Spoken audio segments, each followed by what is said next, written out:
Following the impeachment trial, House Democrats say they're creating a bipartisan commission to investigate the Capitol riot. The 9/11 style commission will examine administrative and law enforcement failures. It also plans to highlight the role of those responsible for inciting the insurrection and make recommendations to prevent future attacks.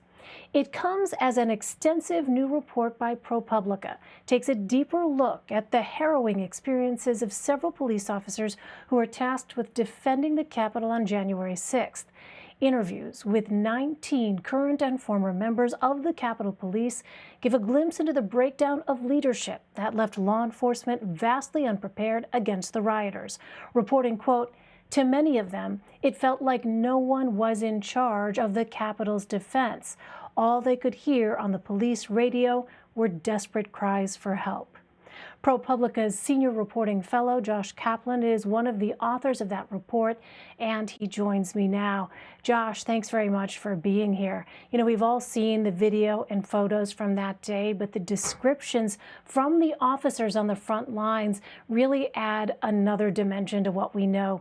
Describe for us the experience level of some of those officers, and what is it they thought about what they witnessed on January 6th?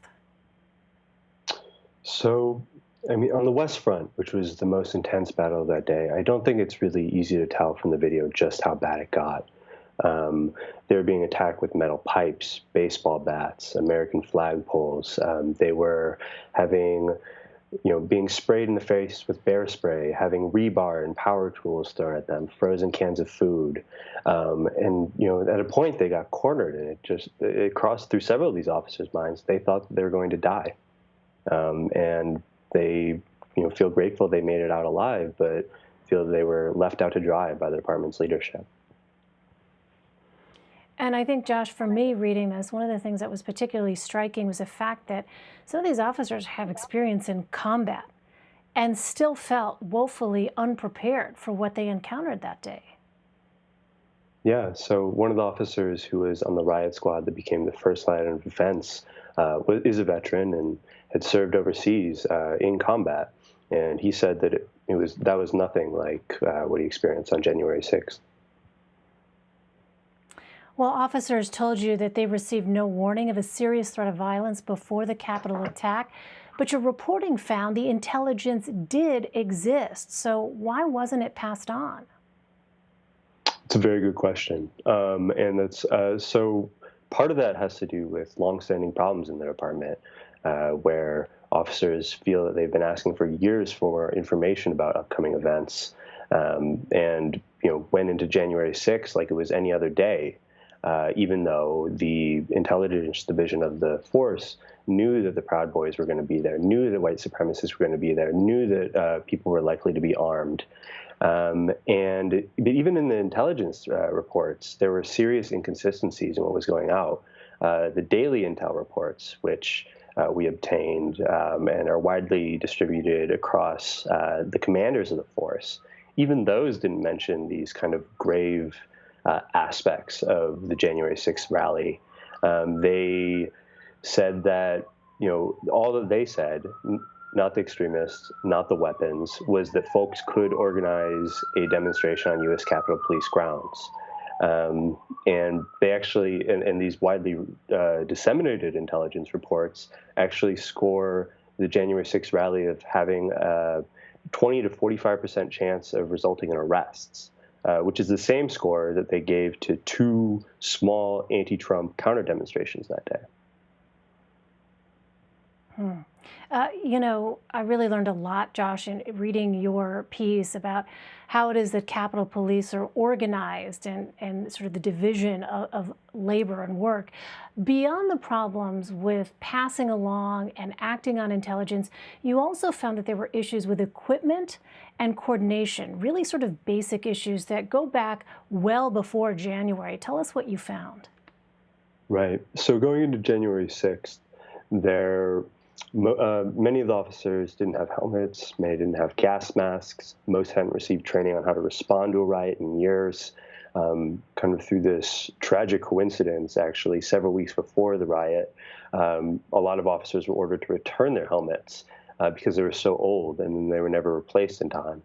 And then Like the in padding terms was of the coming out. I thought that was such an interesting detail. That's an example of just how old some of the gear that they had in their possession was. It was just that old.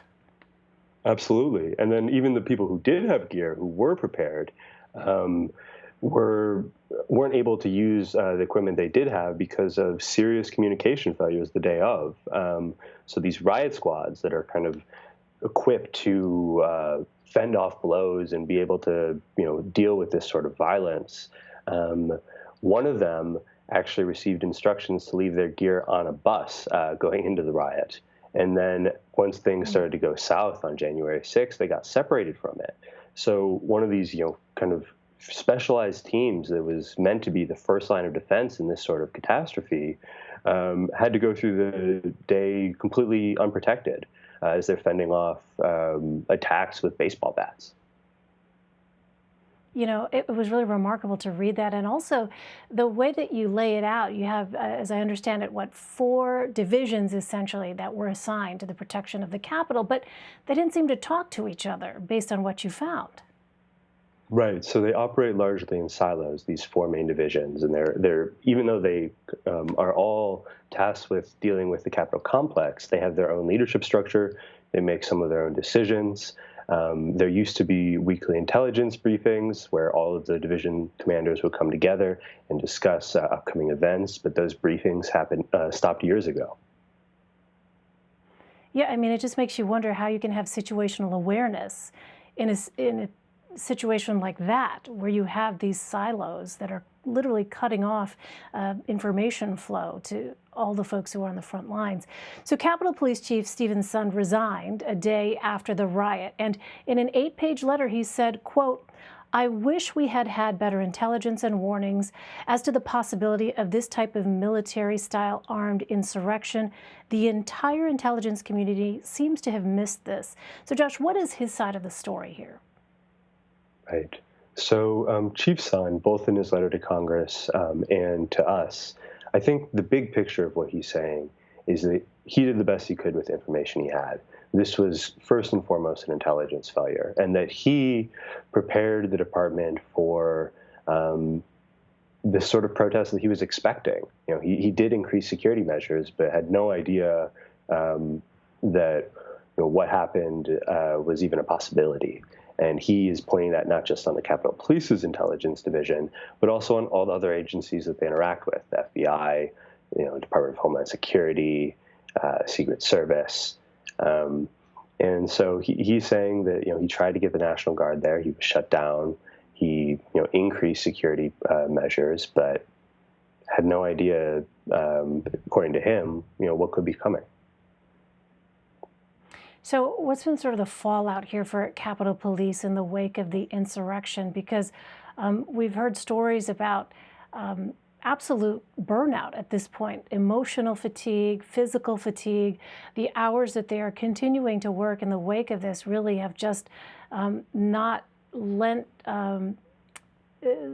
themselves to healing or reflecting or kind of recovering from what was essentially a battle, a pitched battle that you describe in your piece. What's been the fallout for Capitol Police?